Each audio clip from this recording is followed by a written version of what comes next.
13. ciklus realizovani u dvoch vecejazičnih fazoh zmahanja, taše i kviz budze emitovac na serbskim, mađarskim, rumunskim, slovatskim i ruskim jaziku. Školjareše za zmahanje pririhtovali hasnujuci publikaciju Vojvođanski mozaik, автoroh Aleksandre Popović i Zoltana Arđelana. Najuspišnejši u zmahanju jak nagradu dostanju edukativne putovanje do Rumuniji.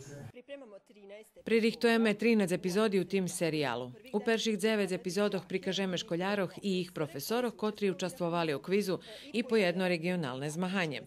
Potim budzeme mac 3 emisiji polufinalnih zmahanja, kotri znjati u studiju Dunaj i jedno finalne zmahanje.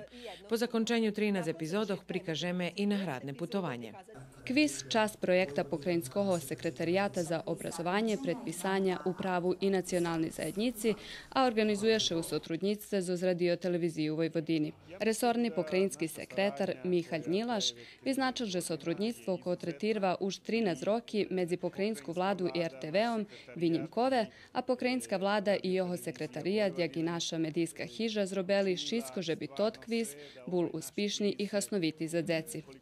Zamenji generalnog direktora RTV-a Jožef Klem hvaral, že tot projekt bar zvažni za mladih, že bi še ljepše upoznali i tak išće barže počitovali jedni drugih, bo šitsko toto privedze i do vekšej toleranciji i soživota. Premijera kviza bude 4. oktobra na druhej programi radio-televiziji Vojvodini na 11:30 minuti, kad bude emitovana emisija titlovana na slovatski jazik. Už jutredzenj na 10:05 minuti na peršej programi RTV-a bude emitovana perša epizoda po serbski.